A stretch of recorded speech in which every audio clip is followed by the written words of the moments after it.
New year సందర్భంగా ప్రజలకు good news చెప్పింది సర్కార్. గత సర్కార్లోని విద్యుత్ కొనుగోళ్ల ట్రూ అప్ భరించనున్నట్లు ప్రకటించింది.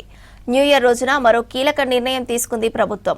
5 కేటగిరీల భూములను 22A జాబితా నుంచి తొలగించింది. లోక్ భవన్లో న్యూ ఇయర్ వేడుకలు ఘనంగా జరిగాయి.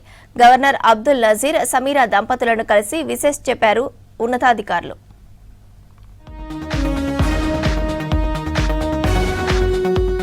ఏపీ లోక్ భవన్లో న్యూ ఇయర్ వేడుకలు ఘనంగా జరిగాయి. దర్బార్ హాల్లో జరిగిన వేడుకల్లో గవర్నర్ జస్టిస్ అబ్దుల్ నజీర్, సమీరా నజీర్ దంపతులు కేక్ కట్ చేశారు.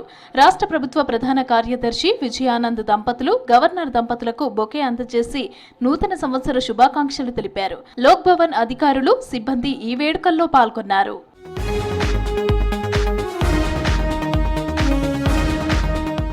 న్యూ ఇయర్ సందర్భంగా ఏపీ ప్రజలకు గుడ్ న్యూస్ చెప్పింది ప్రభుత్వం. గత ప్రభుత్వంలో విద్యుత్ కొనుగోళ్లకు సంబంధించిన డిస్కంలకు చెల్లించాల్సిన ట్రూ యాప్ మొత్తాన్ని ప్రభుత్వమే భరిస్తున్నట్లు తెలిపింది. మొత్తం 4,498 కోట్ల రూపాయల భారాన్ని ప్రభుత్వమే భరిస్తోందని తెలిపింది.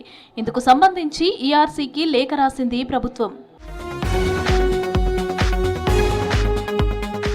న్యూ ఇయర్ రోజున మరో కీలక నిర్ణయం తీసుకుంది ఏపీ సర్కార్. రాష్ట్రంలోని 5 రకాల కేటగిరీలకు చెందిన భూములను 22A జాబితా నుంచి తొలగించింది.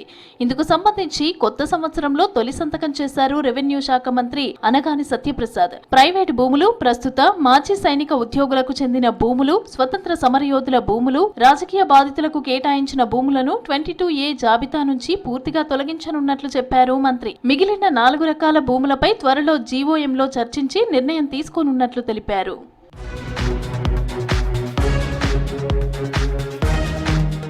తిరుమలలో వైకుంఠ ద్వార దర్శనాలు కొనసాగుతున్నాయి. ఉత్తర ద్వార దర్శనం కోసం భక్తులు తరలి వస్తున్నారు. రేపటి నుంచి ఉచిత సర్వదర్శనాలు కల్పించనుంది టీటీడీ. టోకెన్లు లేని సాధారణ భక్తులను సర్వదర్శనానికి అనుమతించనుంది. ఆన్లైన్లో ముందుగా టికెట్లు పొందిన భక్తులకు కూడా రేపటి నుంచి దర్శన భాగ్యం కలగనుంది.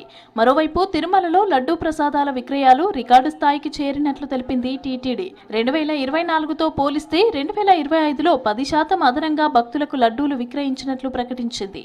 2024లో 12.15 కోట్లు లడ్డూలు అమ్మగా 2025లో ఆ సంఖ్య 13.52 కోట్లకు చేరినట్లు తెలిపింది.